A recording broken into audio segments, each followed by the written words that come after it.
verbal strategies. There are strategies for verbal, the verbal section, or critical reading section as it's known now, just as there are strategies for the math. Let's talk about sentence completion. Follow along with me.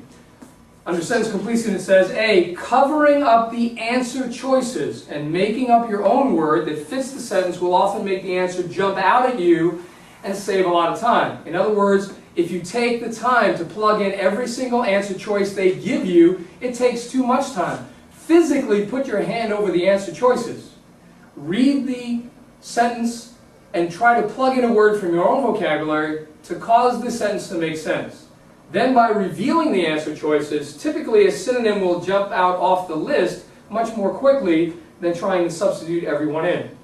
In the double sentence completion, sometimes there are double blanks, it's frequently easier to find one blank or the other. Make up a word which fits that blank while covering the appropriate list. You'll have two lists, of course, for the first and the second blank. Take note of transition words. Transition words like although, but, yet, conversely, however, are extremely important to take note of because each of those, of course, sets up a contrast between the first blank and the second. Let's take a look at the verbal tricks. I gave you three fill-in-the-blank sentences that we can take a look at. Let's take a look at the first one. Here's number one. He was a blank businessman, but in his personal life he was kind, thoughtful, and blank. Again, physically cover up the answers, but after you read that sentence, which word do you think is the most important word in the sentence? I believe it's the word but.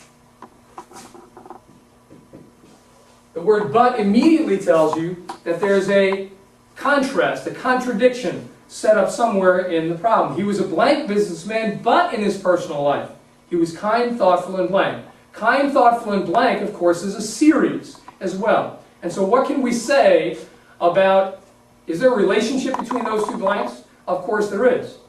And the relationship is opposite. The first word, the word that goes in the first blank, of course, must be a negative word. The word that goes in the second must be a positive word because of the series, kind, thoughtful, and blank. In plain English, we would never say kind, thoughtful, and stupid. That just doesn't make any sense. So let's just take a look at the list of words that would fit the second blank. Just reveal those. We know that that word must be a positive word. So let's immediately cross out any negative words.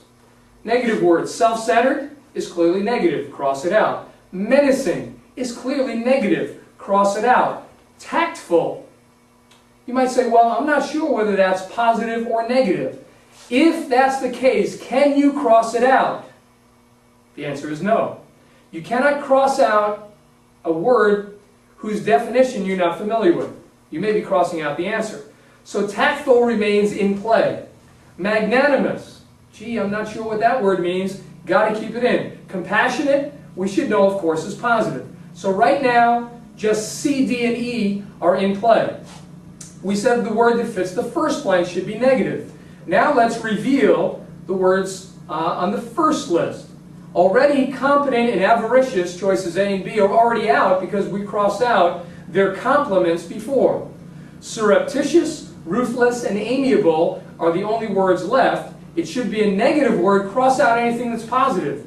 Amiable is positive. If you're not sure, let's think with me here.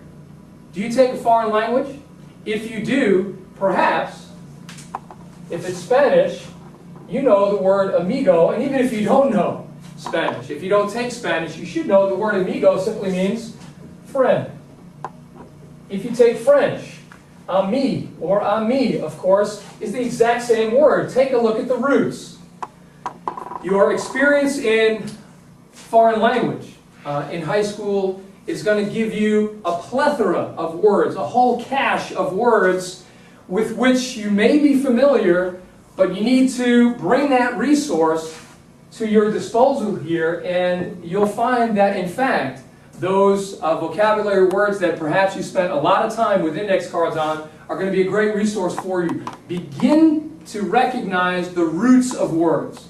You may not know the form of a particular word, but you may know another form, or you may know a word in a foreign language that may be very helpful. So amiable, the exact same word as amigo or ami, simply means friendly. So what are we left with? immediately we're left with just two choices, C and D. And even if you were to guess, but we're not guessing if we've eliminated 3, you have a very good chance of getting the right answer. The best answer here, of course, is D. A ruthless businessman. He was a ruthless businessman, but in his personal life he was kind, thoughtful, and magnanimous. Now, ruthless you may be familiar with. You have the sense, certainly, that that's negative. What does it mean? It means without mercy, merciless. Okay? Magnanimous. You might say, well, I didn't know that word. Yes, you do. Take a look at the root for the word magnanimous. What's the root? The root is magna. Are you familiar with any other English words that have the same root? You should be. Think with me for a moment. Magnanimous, same root. How about magnificent?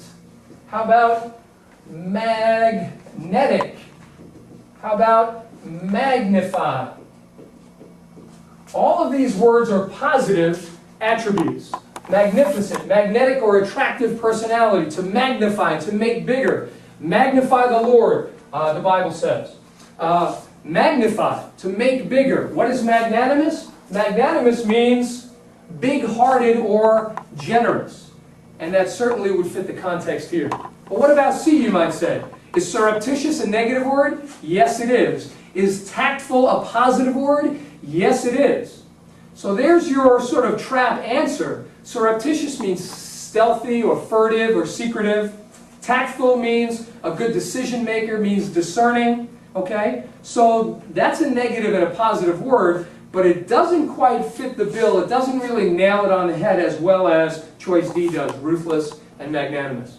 Let's take a look at choice 2, or question 2. Mary Shelley's Frankenstein centers on a scientist's blank. The overweening pride that makes him believe he can usurp nature. Okay? Here we have a blank, and now we have a comma phrase, a subordinate clause here, that modifies what the word in the blank should be. And what's in that subordinate clause? What's in that comma phrase? Overweening pride. So we're looking for a word that means overweening pride. Here are some challenging words. Obstinacy, hubris, impetuosity, valor, and callousness. These are some challenging vocabulary words. Are there any that we can eliminate? There should be. You might be familiar with the word obstinate. The word obstinate is a form of choice A, obstinacy, which simply means stubborn. Of course, some people that are proud may also be stubborn, but stubbornness and pride are not the same things. Choice A is incorrect.